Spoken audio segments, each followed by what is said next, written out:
Rev up your engines!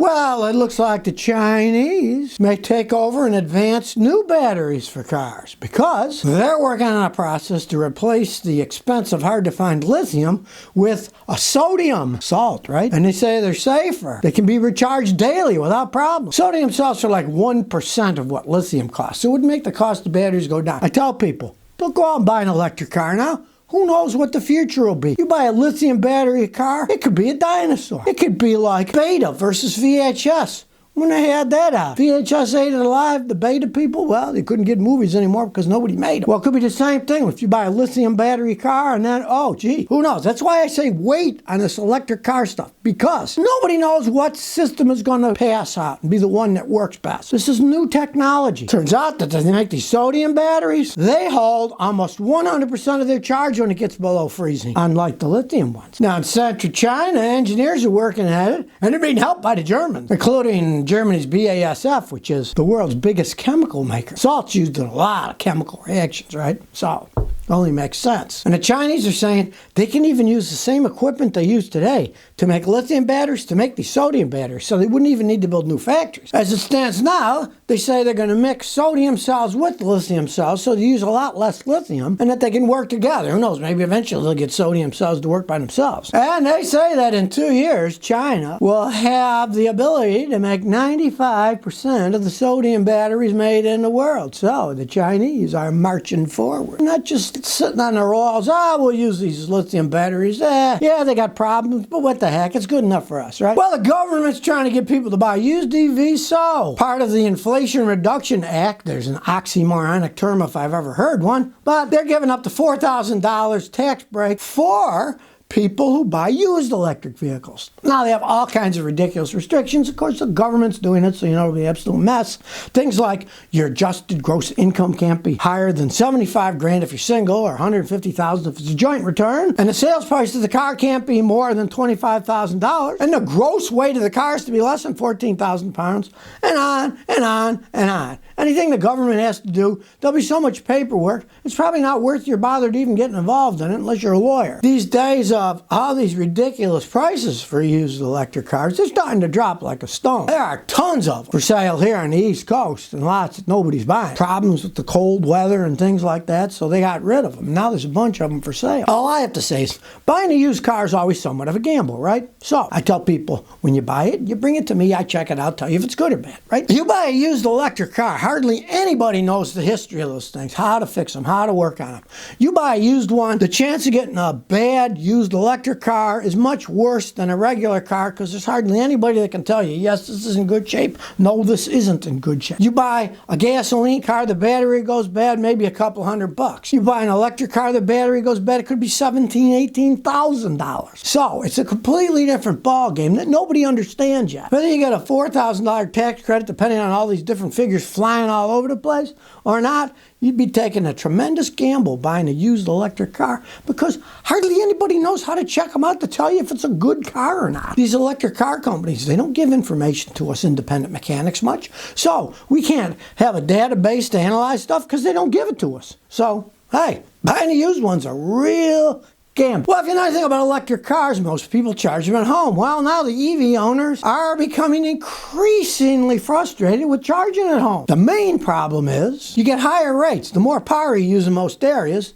the higher your rate. And if you're using a lot of power at one time, you get charged extra. And of course, the charging speeds themselves are often a lot slower at home. Electricity, since coronavirus has gone up, some of the utility companies offer incentives and rebates for putting home charging stuff in, right? Incentives and rebates, yeah, they're overpriced to begin with, right? But of course, they want you to use more electricity so they can charge you more money.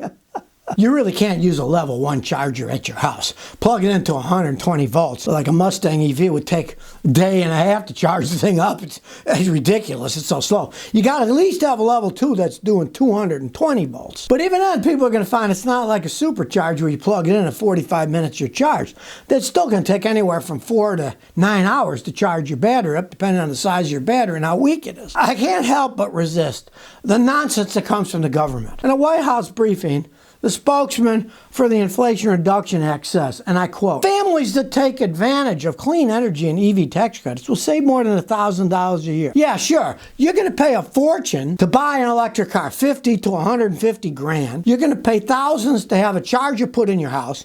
You're going to pay more money for the electricity because you're using more power. The more power you go, generally the more the electric companies charge you for it, especially if they have rates where if you're using a whole bunch of power at once, when you use it all at once, the rates go up. You're not going to be saving $1,000 a year. That's ridiculous. Just say you buy one of the cheaper electric cars out today with 50 grand, all right? That means you just spent 50 grand. You're not saving $1,000 a year. You just lost $50,000 right there. You're not going to recuperate it even 50 years from now. It's just absurd. The nonsense that they spit out to people, you might as well have a babbling brook instead of people talking. That doesn't make any sense. They say you're going to save money. What, are these people living in an ivory tower in Washington, you know?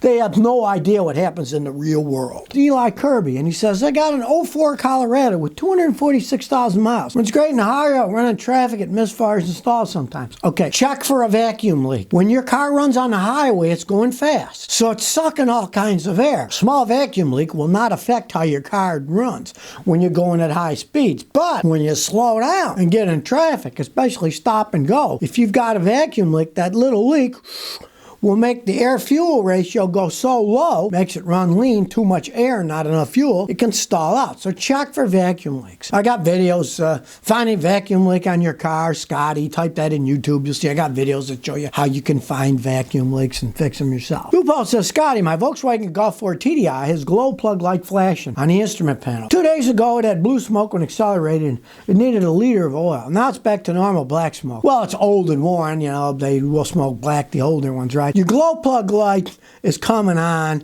That means you got a problem in the glow plug system. You probably got a bad glow plug. You could test them and see. It is a Volkswagen. They're only 4 cylinders. A lot of time, if 3 of the 4 still work, it'll still go. So blue is a combination of burning oil and burning metal, the piston rings.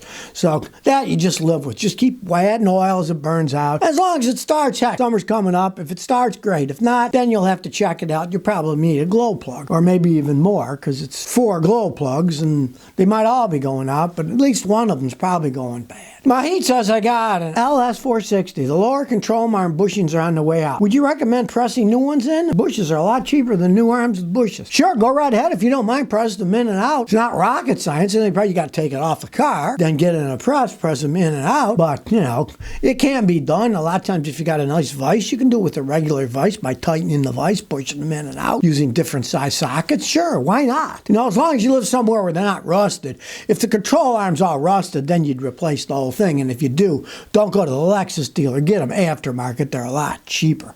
I used to buy mine for those things from BAPGEON, BAPGEON, old foreign car parts places. Get a lot better prices there. Well, yes, Terminator is coming our way. It's coming to New York City. The New York Police Department is starting a Robocop that weighs 400 pounds to patrol New York City. I guess the cops can't take it anymore. They're all leaving. They don't want to live in there. The robots don't have any choice, right? They got it. They put them there. The robots don't have any choice. Yeah, maybe they will eventually. Maybe the robots will take over New York City. Now, they're not just letting the robots out on their own now. They're going to have a policeman with the robot. They don't trust him yet. Hey, wait till they let the robots get all our trust, and then maybe they will take over like in Terminator. Now they're trying out one. It's a Nightscope K5 robot. And if you ask me, it looks like the Daleks from Doctor Who, only it doesn't have the long rod coming out shooting cannons. It's just cannonless, for the time being at least. It's got a 360-degree camera system, so no one can escape its view. Thermal camera, LiDAR, sonar, and even has facial recognition software, so you can't hide from it. But the NYPD says they're not going to use the facial recognition. Well, that's what they say now.